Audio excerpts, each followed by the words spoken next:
God is pursuing you, just like a little sheep that has wandered off the path and has gotten himself into trouble.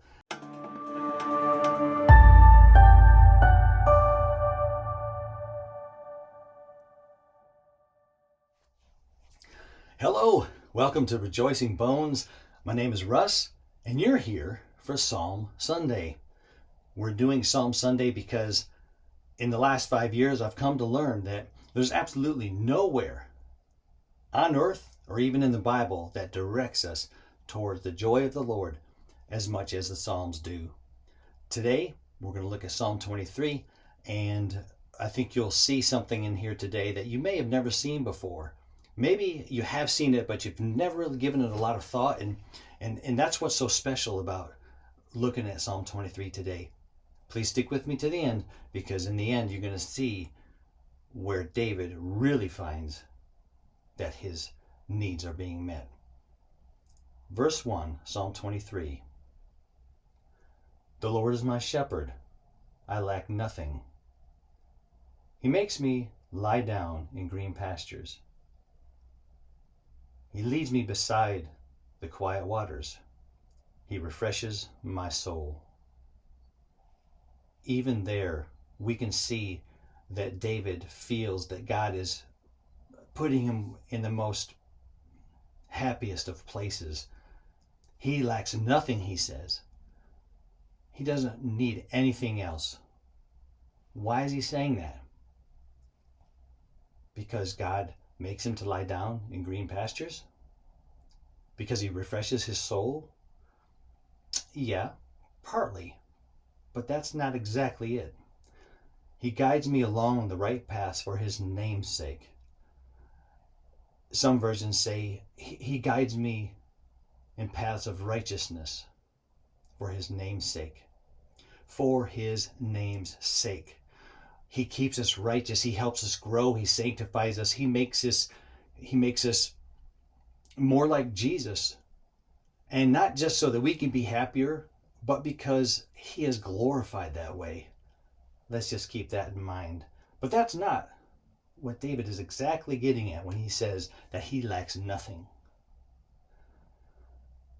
Even though I walk through the darkest valley, I will fear no evil, for you are with me.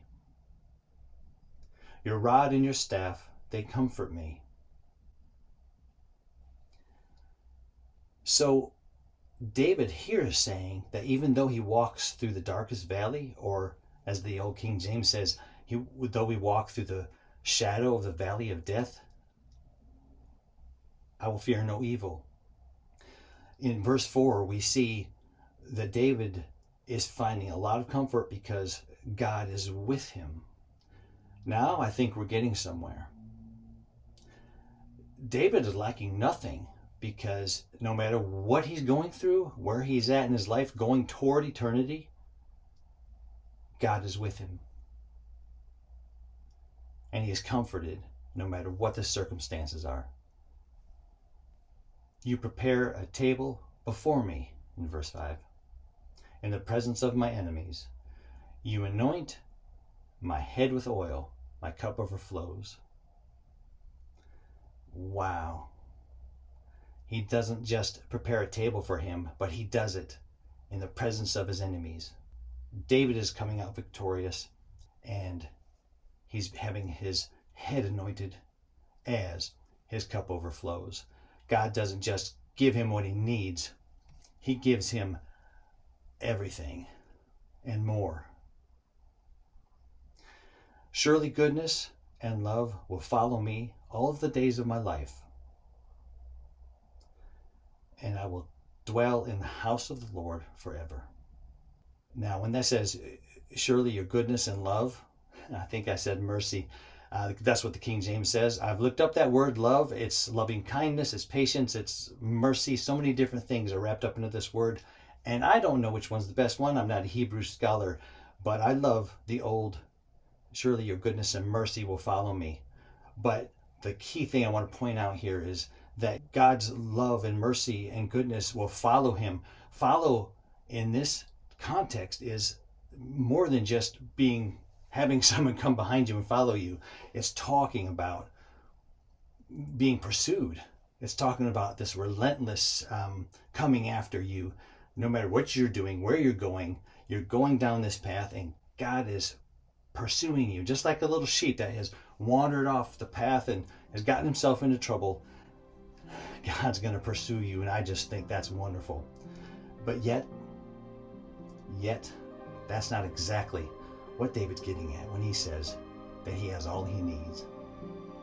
The last part of verse 6, and I will dwell in the house of the Lord forever.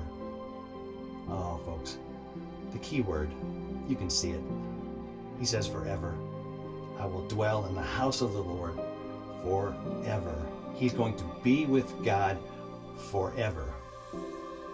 So why can David say that he has all he needs? Because not just now and not just in the present, God is with him. God is with him always and forever. He's going to be in the presence of the Lord, worshiping him in his comfort and his safety in the sinless state where he is never going to offend God ever again. And he is going to have joy forever. That's what David's talking about. I hope you've enjoyed this today, and we'll see you next Sunday for Psalm Sunday here at Rejoicing Bones. Be joyful, be restored.